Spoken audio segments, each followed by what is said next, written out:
Hello everyone, welcome back to another video where today we're going to go over some of the additional stuff from Doctor Who magazine, including details on the TARDIS interior and new Dalek designs, and the runtime of 60th anniversary episodes and companion confirmations, as well as the first adventure of the 14th Doctor in the form of a comic strip. Obviously, we won't be going over the full Doctor Who magazine here, but just the bits that I find particularly interesting. But I would encourage you to buy the magazine if you want to get more detail, as there's some thoroughly interesting interviews and segments. In case you're curious, here's my copy of Doctor Who magazine that I've been reading. It's a very good issue, one of their best of recent years in my opinion.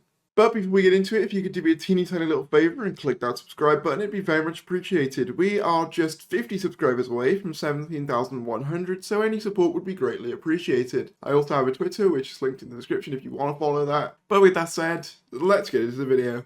So yeah, as I said, the first thing I want to talk about is to do with the TARDIS interior as well as Dalek designs.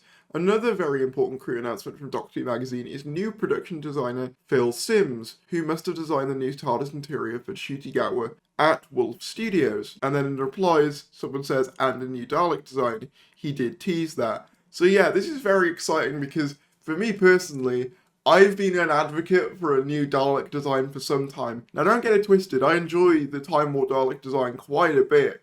But for me, it fits the Time War really well. That sort of rusted, riveted and bolted thing seems like it was made on like a war assembly line. So what I would personally like to see for a new Dalek design is a more sleek design, somewhat more similar to the original 60s looks, or something to that effect. Or something completely different. And I'll be glad to see a new Dalek design, I think, if we do get one, because I like the Time War design, but I'm a bit sick of seeing them at this stage. But somewhat interestingly, someone on Twitter pointed out, he worked as an art director on Guardians of the Galaxy, Spyfall, and Star Wars episodes 8 and 9. That's very promising. So yeah, that's huge, because obviously we know Doctor Who is getting a bigger budget now, I think that's pretty safe to assume, but the idea of a designer coming from such high-profile work as, you know, Guardians of the Galaxy, Star Wars, Skyfall, is huge, and I'm really hopeful that the next TARDIS interior and Dalek designs are something hugely special as a result.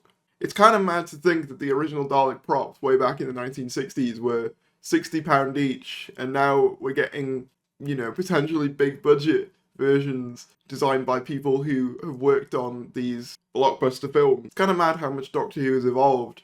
We also had this point from Tom Kingsley where he was asked what he was most looking forward to about the 60th anniversary specials, and he said the bits with the hands.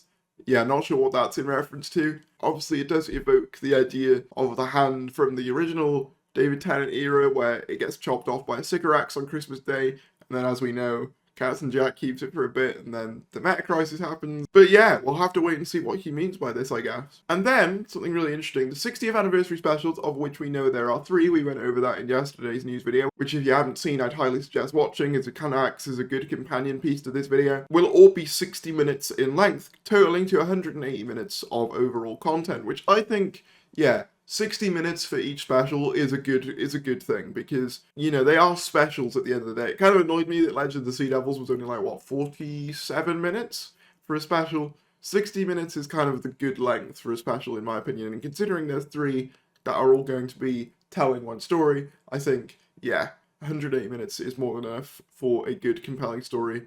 We've also had it confirmed that the new companion has indeed been cast.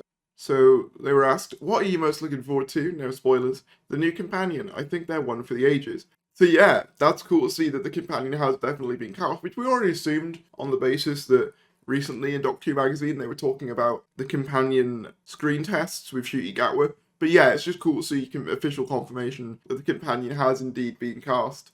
And I wonder who it is. Interestingly, it's a companion singular, implying 1. So it's looking like it could be just 1 for now, which I am quite happy about. Although I wouldn't mind, you know, the Amy and Rory approach where you sort of stagger the introduction of maybe multiple, but 1 to start is probably my preference. I also wanted to go over the comic strip, so the comic strip is called Liberation, and I'm going to warn you now, there's going to be spoilers, so if you don't want spoilers for the comic strip, then click away now, but call me Samuel Davis, because we're talking about the comics. So yeah, this comic strip is sort of a very fun, light introduction to what will be an ongoing story arc that will play out across the magazine up until presumably the 60th anniversary date. This first one revolves around the Doctor straight off the back of the Power of the Doctor regeneration, heading back into the TARDIS, sort of confused, noticing their old hand, getting a distress signal that leads them back to the 1966 World Cup final, where they encounter a bunch of alien space tourists,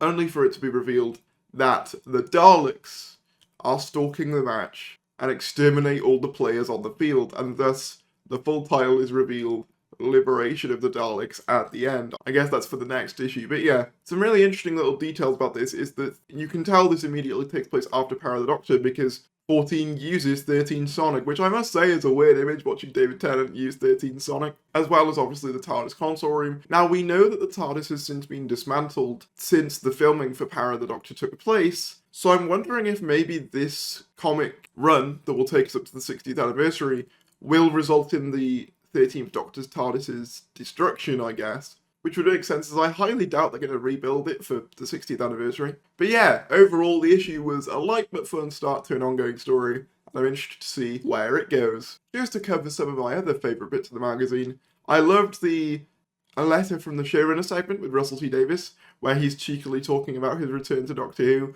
and one of my favourite lines is when he's talking about how Moffat said only do 3 series and then went on to stay about 500 years.